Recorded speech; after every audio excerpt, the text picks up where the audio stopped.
Si Joker at ang kanyang malit na kabayo. Isang araw, nakasakay si ang ating bida sa kanyang kabayo papunta sa palengke.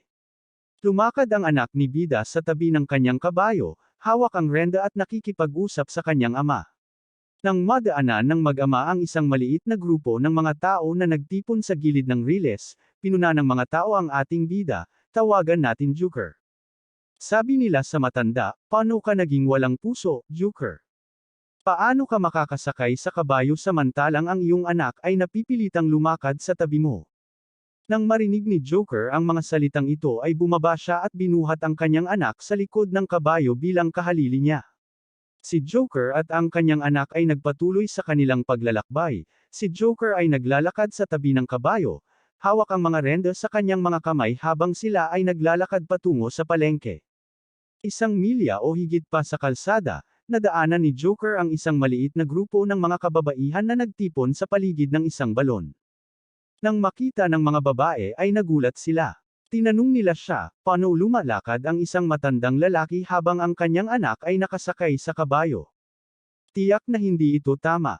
Kaya sumakay si Joker sa likod ng kabayo kasama ang kanyang anak at nagpatuloy sila sa kanilang paglalakbay. Papasok na ng hapon, sumisikat na ang araw sa langit at napakainit, ngunit nagpatuloy pa rin si Joker at ang kanyang anak sa kanilang paglalakbay patungo sa palengke. Napakabagal ng paggalaw ng kabayo dahil sa bigat ng mag-ama sa likod nito, ngunit walang pamuna hanggang sa makatagpo sila ng isang grupo ng mga tao na nagkukumpulan sa gilid ng bayan kung saan ginaganap ang palengke. Hindi sumasang-ayon ang mga tao nang makita nila si Joker at ang kanyang anak na kapwa nakaupo sa likod ng maliit na kabayo na napakabagal na gumagalaw sa ilalim ng bigat ng mag-ama. Bakit ka nakasakay sa napakaliit na kabayo? Ang sigaw nila kay Joker. Hindi mo ba nakikita na masyado kang mabigat at hindi kayang suportahan ng iyong kabayo ang iyong timbang?